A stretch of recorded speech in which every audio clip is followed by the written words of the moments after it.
Hello friends, मैं advocate आसमा आज आपको एटीएम डेबिट कार्ड और क्रेडिट कार्ड के फ्रॉड के बारे में बताऊंगी कि फ्रॉड कैसे होते हैं, हमें क्या प्रिकॉशन लेना चाहिए, अगर फ्रॉड होता है तो क्या स्टेप्स लेने चाहिए और लीगल रेमेडीज़ क्या है। तो सबसे पहले क्रेडिट कार्ड फ्रॉड ये बैंकिंग क्राइम है जिसमें आपकी कार्ड की इंफॉर्मेशन चोरी की जाती है और उसका मिसयूज़ करके आपके पैसे विड्रॉ किए जाते हैं, ऑनलाइन ट्रांजैक्शन किए जाते हैं। तो 4 टाइप्स के फ्रॉड है। तो पहले है कार्ड नॉट प्रेजेंट फ्रॉड। इसमें आपका कार्ड आपके पास रहता है, आपको एक मेल या एसएमएस से लिंक भेजी जाती है जो बैंक के नाम से, और आपकी पूरी डिटेल्स आपसे ली जाती है, card number, CV number, expiry date, अगर ओटीपी है, पिन, पासवर्ड। और जब ये इंफॉर्मेशन आप देते हैं तो आपके साथ फ्रॉड होता है और आपके पैसे विड्रॉ किए जाते हैं। उसके बाद है कार्ड प्रेजेंट फ्रॉड। जब भी आप शॉपिंग करने चाहते हैं तो आप अपना कार्ड स्वैप करते हैं, तो वहाँ जब आपकी कार्ड की इंफॉर्मेशन एक उसमें डिवाइस रहता है जिस पे कॉपी हो जाती है और बाद में फिर वो इंफॉर्मेशन आपका कार्ड मिसयूज़ करने के लिए यूज़ की जाती है। फिर थर्ड है कार्ड क्लोनिंग और स्कीमिंग, जिसमें ये ज़्यादातर एटीएम सेंटर्स में होता है। एटीएम सेंटर्स में एक एटीएम कार्ड रीडर या स्कीमर करके एक डिवाइस इंस्टॉल किया जाता है जिसमें मैग्नेटिक स्ट्रिप रहती है जिस पे आपकी कार्ड की इंफॉर्मेशन पूरी कॉपी हो जाती है। उसका एक क्लोन कार्ड बनाया जाता है और वो क्लोन कार्ड बार बार यूज़ किया जा सकता है कैश विड्रॉ करने के लिए या ऑनलाइन ट्रांजैक्शन करने के लिए। और फोर्थ है डाटा थेफ्ट। डाटा थेफ्ट यानी जब आप किधर ओपन मार्केट में, मॉल्स में, शॉपिंग मॉल्स में, कॉम्प्लेक्स में आपका कार्ड स्वैप कर रहे हैं तो वहाँ के लोग आपका डाटा देख के चुरा सकते हैं। एटीएम सेंटर में भी आपका डाटा चुराया जाता है, कॉपी किया जाता है। जब आप पूरी इंफॉर्मेशन आपकी टाइप करते हैं तो आपको डिस्ट्रैक्ट करके आपकी पूरी इंफॉर्मेशन स्टील की जाती है आपसे और उसका मिसयूज़ करके आपके साथ फ्रॉड होता है। तो जब ये फ्रॉड होता है तो हमें क्या करना चाहिए? सबसे पहले हमें बैंक को कॉल करके हमारा कार्ड ब्लॉक करना चाहिए। उसके बाद जो जो हमें मेल आया था, मेल मिला था, एसएमएस है कि आपकी अमाउंट इतनी डेबिट हो गई है, वो पूरा डिटेल हमें बैंक को सेंड करना होगा और कंप्लेंट करके उनसे रेफरेंस नंबर लेना होगा उस ट्रांजैक्शन का भी। उसके बाद आप पुलिस में एफआईआर कर सकते हो, पुलिस स्टेशन के साइबर सेल डिपार्टमेंट में कंप्लेंट कर सकते हैं और उसकी कॉपी आप बैंक में सबमिट कर सकते हो।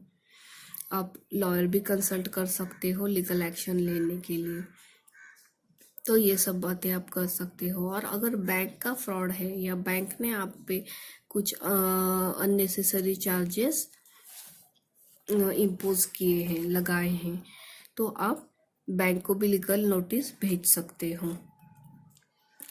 और बैंक कुछ एक्शन नहीं लेती और आपके अमाउंट रिफंड नहीं कर रही तो आप 30 डेज में बैंकिंग ओम्बड्समैन करके एक अथॉरिटी रहती है, वहाँ भी कंप्लेंट कर सकते हो, फाइल कर सकते हो।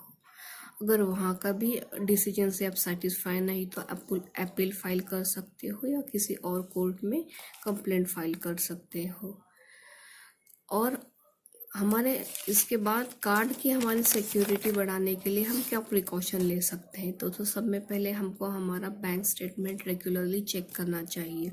अगर हमें डाउट होता है कि कुछ इसमें ऐसे ट्रांजैक्शन ली है आपकी जानकारी के बाहर, तो आपको इमीडिएटली बैंक को बताना चाहिए और एक्शन लेनी चाहिए या कार्ड ब्लॉक करना चाहिए। और जहाँ ऐसे भीड़ भाड़ की जगह, मार्केट एरिया में, रेलवे स्टेशन हो, एयरपोर्ट हो, जहाँ भी एटीएम रहती हैं वहाँ का हमें एटीएम सेंटर यूज़ करने से अवॉइड करना चाहिए, क्योंकि वहाँ वैसे डिवाइस जैसे कि कार्ड रीडर, स्कीमर के डिवाइस इंस्टॉल होते हैं और हमारी क्रेडिट कार्ड की डिटेल्स कॉपी की जाती है। अगर हमारा क्रेडिट कार्ड, डेबिट कार्ड चोरी हो जाता है तो हमें इमीडिएटली उसको ब्लॉक करवाना चाहिए और एफआईआर फाइल करनी चाहिए पुलिस स्टेशन में, और उसकी भी कॉपी बैंक में देनी चाहिए। और हमें रेगुलरली हमारा पिन, पासवर्ड जो भी है वो चेंज करते रहना चाहिए, और पासवर्ड हमारा हमेशा स्ट्रांग रहना चाहिए। सिक्योरिटी जो क्वेश्चन आंसर रहता है वो भी स्ट्रांग होना चाहिए, और पासवर्ड हमें मोबाइल से बैकअप करना चाहिए। जैसे सिक्योरिटी के लिए, जैसे कि कोई लॉगिन करता है हमारे अकाउंट में तो हमें मेल मिलना चाहिए, या ओटीपी आना चाहिए, या मैसेज इंटीमेशन कुछ तो मिलना चाहिए, ताकि आपको पता चले कोई आपके कार्ड के साथ ट्रांजैक्शन कर रहा है। आपको अपना पिन, पासवर्ड, ओटीपी किसी के साथ शेयर नहीं करना चाहिए। और ज़्यादातर जब भी आप ऑनलाइन ट्रांजैक्शन कर रहे हो तो डेबिट कार्ड का इस्तेमाल नहीं तो क्रेडिट कार्ड का करना चाहिए, क्योंकि डेबिट कार्ड से में हमारे अकाउंट में पैसे रहते हैं। अगर उसकी इंफॉर्मेशन लीक हो गई, चोरी हो गई तो पूरा अकाउंट विड्रॉ हो सकता है अमाउंट। और क्रेडिट कार्ड को डिटेक्ट करना या उसकी इंफॉर्मेशन कॉपी करना, स्टील करना, ये थोड़ा मुश्किल रहता है, उसको टाइम लगता है, तो वो जल्दी से डिटेक्ट नहीं होता।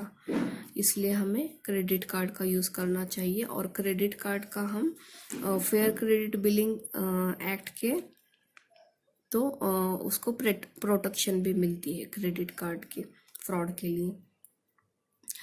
पब्लिक कंप्यूटर और पब्लिक वाईफाई हमें अवॉइड करना चाहिए, जहाँ से हमारी क्रेडिट कार्ड की इंफॉर्मेशन कॉपी या चोरी की जा सकती है।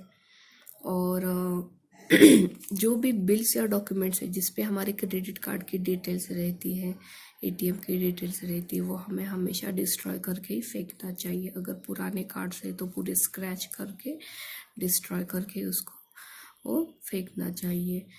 हमेशा हमें हमारे पेमेंट पे हमें लिमिट सेट करना चाहिए। तो हमारे क्रेडिट डेबिट कार्ड, हर क्रेडिट डेबिट कार्ड को एक लिमिट रहता है, सेट करने का ऑप्शन रहता है, तो हम कभी नहीं करते।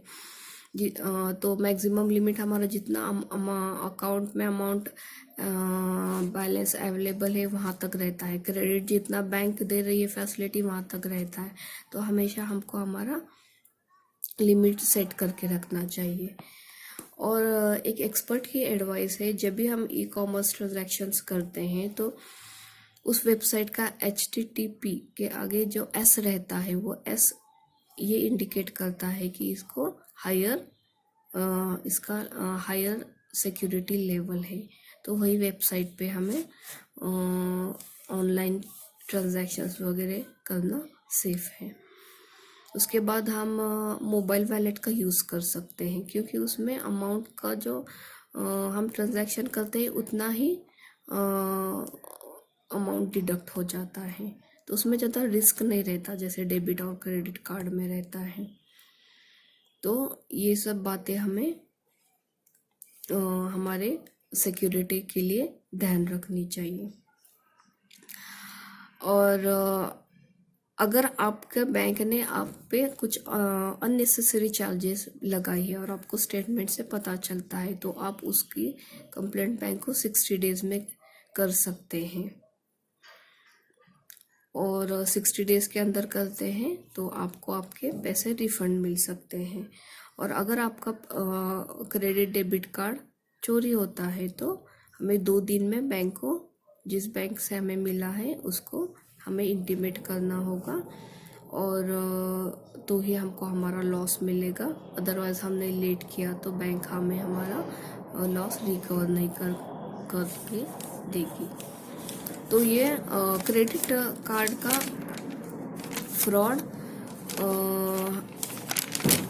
कौन से सेक्शन में पनिशेबल है, तो सेक्शन 66C और 66D of information technology act 2000, जिसमें क्रेडिट कार्ड फ्रॉड और इलेक्ट्रॉनिक पासवर्ड जो फ्रॉड से यूज़ करते हैं उसके लिए 3 साल तक की जेल और फाइन की सज़ा है, 1 lakh fine up to ₹1 lakh.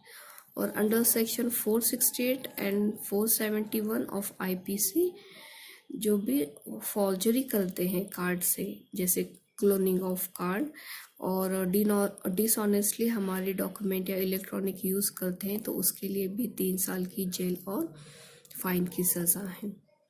अगर आपको और कुछ जानकारी चाहिए डेबिट क्रेडिट कार्ड फ्रॉड के बारे में तो कमेंट बॉक्स में बताइए। वीडियो देखने के लिए थैंक यू।